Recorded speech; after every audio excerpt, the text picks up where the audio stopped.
Today, we are taking you on a journey to a Muslim Arab nation where you can still witness the authentic lifestyle of Arabia as it was 100 years ago.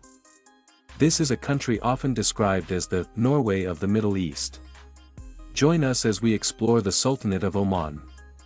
We will discover how the people here differ from those in other Arab nations, why this land earns its comparison to Scandinavia, and what life is like for the thousands of expatriates from Pakistan and India who call this place home.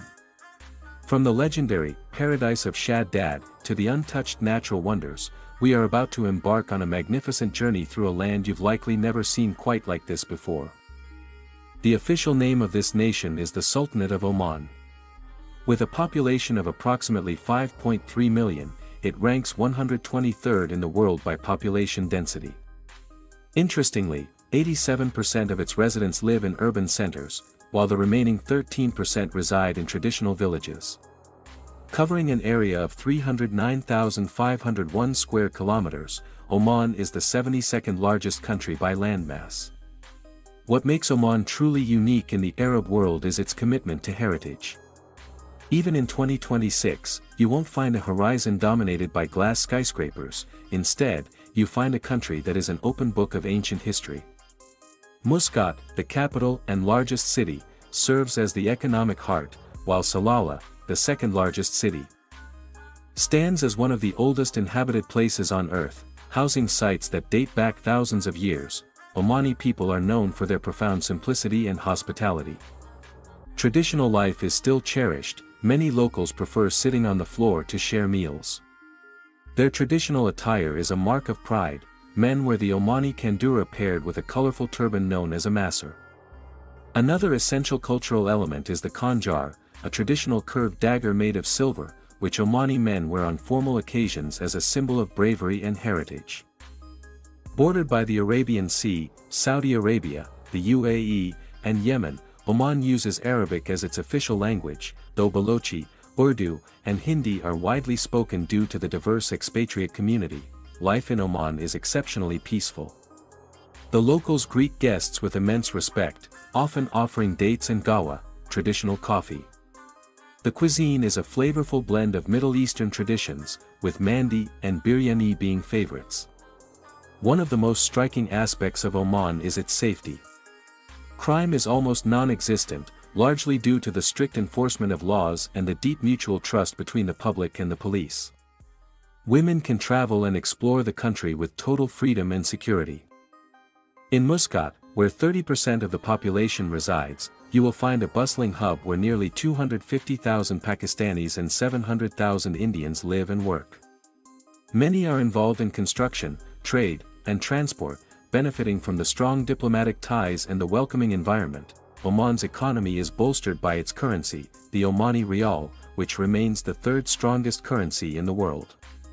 Tourism is a rapidly growing sector, thanks to the vision of the Sultan to develop historic sites while preserving their soul. The average annual income is around $25,000. In Muscat, the crown jewel is the Sultan Qaboos Grand Mosque. It is a masterpiece of Islamic architecture, featuring the world's second-largest hand-woven carpet, stretching over 60,000 square feet, and a breathtaking chandelier. Nearby, the Al-Mirani Fort, built by the Portuguese in the 16th century, stands guard over the harbor. For a taste of local life, the Mutra Souk offers a sensory journey through Omani scents, spices, and crafts. Nature lovers will find Oman to be a revelation. About 130 kilometers from Muscat lies the Bima Sinkhole, a stunning natural turquoise pool where visitors come to swim. However, to see why Oman is called the Norway of the Middle East, one must visit the Arabian Peninsula and the area of Qasab. Here, the mountains meet the sea in dramatic fjords. A full-day boat ride through these waters, costing around $50, offers a chance to see dolphins and crystal-clear inlets. Back in the city, you'll notice something rare in the Gulf: local Omanis working as taxi drivers and in various service roles. They are hard-working people who take great pride in earning their livelihood through manual labor, traveling further to the south, we reach Salalah. This city is a miracle of nature, especially during the Kharif monsoon season when the desert turns lush green. In the surrounding Dhofar region, ancient traditions persist. For instance, some women in rural areas still wear traditional leather face masks. The government maintains the aesthetic of the country by requiring houses to be painted white or light brown. Using dark colors can actually result in fines or legal trouble. Economically, Oman largely follows Islamic banking principles, with many banks operating without interest-based systems. The natural beauty of Salalah is exemplified by Wadi Darbat, home to magnificent waterfalls and emerald green water that feels worlds away from the typical Arabian desert. Salalah is also famous for its culinary specialty, camel meat cooked on hot stones. A must-try for any traveler. But Salalah isn't just about nature, it is steeped in legend. This was the land of the people of Ad. History tells of King Shaddad, who, out of arrogance, attempted to build a paradise on earth, called Iram, now the archaeological site of Yubar. Legend says he was struck down by divine intervention before he could enter his golden city. Today, the ruins of Yubar, located 80 kilometers from Salalah, remain a haunting reminder of the past. The spiritual history of Oman is equally deep. Near Salalah, you can visit the tomb of Prophet Amran, A.S., known for its extraordinary length, and the tomb of Prophet Ayyub, A.S., Job, located in the serene mountains. The country also houses the formidable Nizwa Fort. Once the capital of Oman 300 years ago, Nizwa boasts a defense system that was considered impregnable. The fort was designed with traps, including shafts for pouring boiling oil or date syrup on invaders. Today, it stands as a major tourist attraction, surrounded by a vibrant traditional market. Oman is also a land of opportunity and education. The government prioritizes learning, boasting a literacy rate of 96%.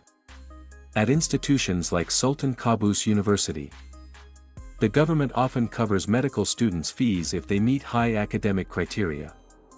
For international students, costs range from 500 to 700 riyals per semester.